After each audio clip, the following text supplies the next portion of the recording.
Need to say anything. The people who understand the greatness of it and have their own life, that what happened happened. Jake Paul just leaked a shocking detail about his Netflix fight with Mike Tyson.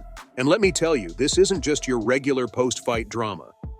Now I get it, this fight happened over a month ago and you've probably moved on, but Jake clearly hasn't. Why? Because sponsors are ghosting him, fans are side-eyeing him, and his reputation is hanging by a thread. So what does he do? He hops on Logan Paul's podcast, slaps on a dramatic coming clean title, and spills some wild tea, claiming Tyson was the one who orchestrated the whole shady mess.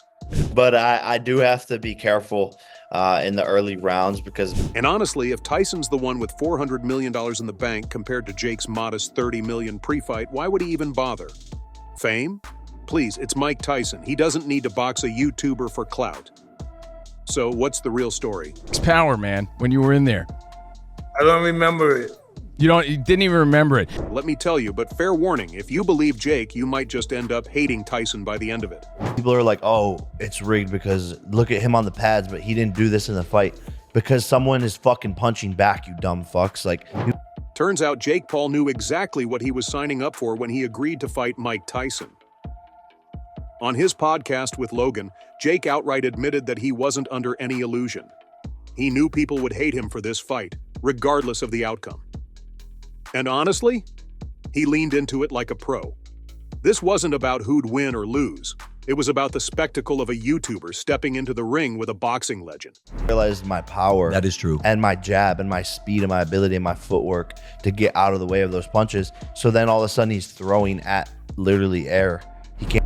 Jake practically auditioned for the role of the bad guy, nailed it, and then milked it for all it was worth. Hate? That's just fuel for clicks, and clicks mean money. If controversy were a sport, the Paul brothers would be Olympic gold medalists.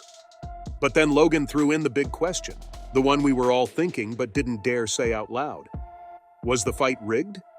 And Jake didn't even bother denying it outright. Instead, he smirked and dropped this gem. Rigged fights are for people who need money. I don't need it. Maybe Mike did.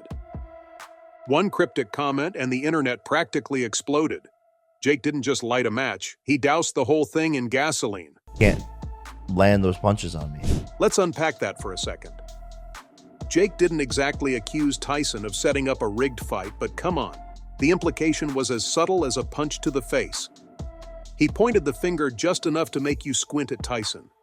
And honestly, it's not like Tyson's financial struggles have been a secret. Houses or drugs, girls? Planes, boat. It's stupid shit, Yeah, but yeah, it was yeah. fun. Right. You don't regret any? Do you regret anything? Yeah, and I didn't pay taxes really at that time. Sure, the man's a legend, but his career has had more ups and downs than a roller coaster, and his business ventures aren't exactly minting millions these days. A comeback fight like this wasn't just about flexing his fists again. It was about staying relevant, cashing in, and reminding the world that he's still Iron Mike. Dollars. Where'd most of it go? Because I'm from Connecticut. I know where your old house, 50 Cent's house now, right? Does he still own it? I have no idea. But that house, what had movie theaters? What else in it? Everything. Then Jake twisted the knife further, hinting that this wasn't just a mutual payday. He suggested, without saying it outright, that Tyson might have had to lose as part of the deal. Let that sink in for a second. If there's any truth to that claim, it means Tyson put his legacy on the line for a bigger paycheck and a shot at keeping his name in the headlines. And Jake? He struts away as the guy who beat a boxing icon, while the internet argues over whether the fight was even legit. I made a lot of money, the most money I've made ever. But What are you gonna buy with the money? probably a ranch. Here's the kicker, though. Jake's comment wasn't random. It was a calculated move, plain and simple. By throwing out that line, maybe Mike needed it, he shifted the spotlight off himself and squarely onto Tyson. It's classic Jake Paul: create chaos, let the internet do the heavy lifting, and sit back as the views roll in. People love a good conspiracy theory, and Jake handed them one on a silver platter. I was missing I can't believe he can move like that. a lot of punches. So why even make a statement like that if Jake had nothing to hide? Maybe it was a preemptive strike. Maybe he wanted to stay ahead of the narrative and make sure people didn't start pointing fingers at him first. Or maybe, and this is peak Jake, it was all about throwing Tyson under the bus, knowing full well the drama would keep everyone talking for weeks. Whatever his motive, one thing's for sure. Jake doesn't make moves without knowing exactly how they'll play out. With the way the night went down. I wish he would have, like put up a better fight so then I could have like risen more and done more. Sure, the hype was off the charts. Tyson's a living legend and Jake Paul knows how to stir a crowd. But let's not pretend this was just about the love of boxing. The deeper you dig, the clearer it becomes. This fight was less about competition and more about business, branding, and bank accounts. And honestly, when you piece it all together, it's hard not to see the strategy behind the chaos. Surviving, He was. so So annoying. that was the only thing I didn't like. So annoying when they don't bring the fight to you. Let's start with Tyson's finances. The man earned over $400 million in his prime, only to declare bankruptcy in 2003. Since then, he's tried everything from stand-up tours to selling weed gummies shaped like ears. But despite all the hustle, his recent ventures haven't exactly been gold mines. Enter Jake Paul, Netflix, and a $20 million payday. For a retired athlete navigating financial turbulence, that kind of cash isn't just tempting, it's life-changing. Tyson wasn't just stepping into the ring for sport. He was stepping into a marketing gold mine. I think Jake's in a lot of trouble. But here's where it gets juicier. This fight wasn't just about Tyson making a quick buck. It was about putting himself back in the spotlight. Think about it. His name alone guaranteed global attention. And the fight wasn't just a match. It was a stage.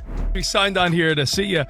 You lit up Tyson 2.0. Last time we saw you in Vegas, you handed me a bag of your Mike Bites, the edibles. Fantastic. I love them. Tyson used it to push his cannabis brand, Tyson 2.0, and teased an upcoming Netflix documentary series. It wasn't just a fight, it was a full-blown infomercial wrapped in a boxing match. If this doesn't scream calculated move, I don't know what does. You have no expectations. We have expectations. Yep. If I don't get 100 million views, fuck out of here, my dad! Right. No, these guys just want a piece of banana. They want to eat, Listen, live. They're so hungry. They're starving so much. Now let's talk about the whispers, the ones suggesting this fight wasn't exactly on the up and up. Jake Paul walked away with a unanimous decision win. And while there wasn't a knockout, there were plenty of moments that made fans go, wait, what? Some believe Tyson might have agreed to lose for the payday and the exposure. After all, his legacy is bulletproof at this point. Losing to Jake Paul isn't going to erase decades of dominance, but it sure generated enough buzz to keep the cash flowing. Oh, yeah. Little bow at the end. He bowed. That's the last thing I remember. Dude, there was a lot of people online that said that's when you should have hit him, when he was bowing down like that. That's when you He's gonna hit me. That's why I was like, what the hell is he doing? And then there's Netflix. This wasn't just another boxing event. It was a spectacle tailored for streaming.